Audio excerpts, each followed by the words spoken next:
బాగున్నావా? ఎవరు? ఎక్కడి నుంచి వచ్చింది ఈ వాయిస్? అరే మాదాపూర్ మహేష్, నిన్నేరా? నువ్వు మనిషివా?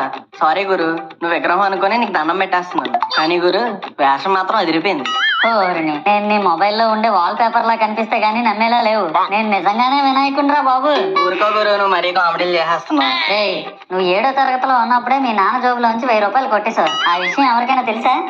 ఈ విషయం నా గణేశుడి తప్పించి మరి ఇంకెవరికి చెప్పలేదే. మరి అదేరా నేను మొత్తుకుంటుంది. నేను నీ గణేశుడినే. గణేశ గణేశ, నన్ను క్షమించు గణేశ, ఈ అపరాధిని మన్నించు. ఎదవా, నీకు తెలుగు చక్కగా రాదు, మళ్ళీ సంస్కృతం ఒకటి. ఏంటి గణేశ ఈ సంవత్సరం ఎలా చేసావు? నీ బర్త్డేని గ్రాండ్ గా చేద్దాం అనుకున్నాను. ఏడ్చేర్లే, నీ సెలబ్రేషన్స్ నాకు తెలియబేటి. చందా పేరు చెప్పి దందా చేస్తారు. ఓ నా దండిన డబ్బుల్ని ఏదైనా మంచి పని కోసం ఉపయోగిస్తారా అంటే అది లేదు.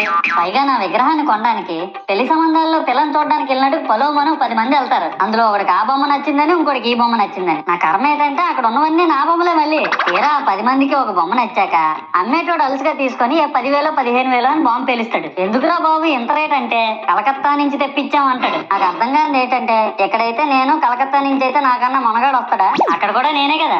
ఇలా నన్ను బజార్లో పెట్టి బేరం ఆడి నా మొహానికి ముసుగేసి వ్యాన్ ఎక్కిస్తారు. ఆ వ్యాన్ డ్రైవర్ గాడు నేను ఉన్నానని కూడా చూడకుండా ఏదో ఆలోచించుకుంటూ డ్రైవ్ చేస్తా గతకల్లో గబ్బి గుబి మని తీసి నా కాల్లో చెయ్యి ఇరగొట్టేస్తాడు. ఈ విషయం చందాలు ఇచ్చిన చిన్నోళ్ళకి తెలిస్తే మళ్ళీ ఇరిగిపోయిన బొమ్మ పెట్టకూడదని ఏ బొమ్మ రాసి కవర్ చేసేస్తాడు. సరేలే, జరిగిందేదో జరిగింది, నా భక్తులే కదా, కూల్ బ్రో అని చిల్లయ్యే లోపు నన్ను పందిర్లో పెట్టి ముసుగు తీసి నాకన్నా పొడుగున్నే సౌండ్ బాక్సులు 2 నా చెవుల పక్కన పెట్టి డీజే గణేష్ బ్రో అని చెప్పి నా పాటలను కూనీ చేస్తారు. సరేలే పిల్లలు కదా, ఇప్పుడు కాకపోతే ఎప్పుడు ఎంజాయ్ చేస్తారు, కాసేపట్లో పూజ స్టార్ట్ చేస్తారని వెయిట్ చేస్తా ఉంటే ఆ 5 రూపాయల వ్రతకల్పన బుక్ చూస్తే అది ఎక్కడ లేని కోపం వస్తుంది. ఏరా నాకు అర్థం కాదు, ఎన్ని సంవత్సరాల నుంచి నా పూజలు చేస్తున్నారు, ఒక్కడికి నా కథ గుర్తుండదేట్రా యాదవ్ వల్లారా. ఓ నా బుక్ లో చూసిన దాన్నైనా తిన్నంగా చదువుతారా అంటే అది ఉండదు. ఏదో బాగా అటర్ ఫ్లాప్ అయిపోయిన తెలుగు సినిమాకి రివ్యూ చెప్పినట్టు చదువుతారు ఒక్కొక్కడును. ఇంకా తర్వాత 9 రాత్రుల పాటు నాకు ఎన్ని సినిమాలు చూపించాలో అన్ని సినిమాలు చూపిస్తారా.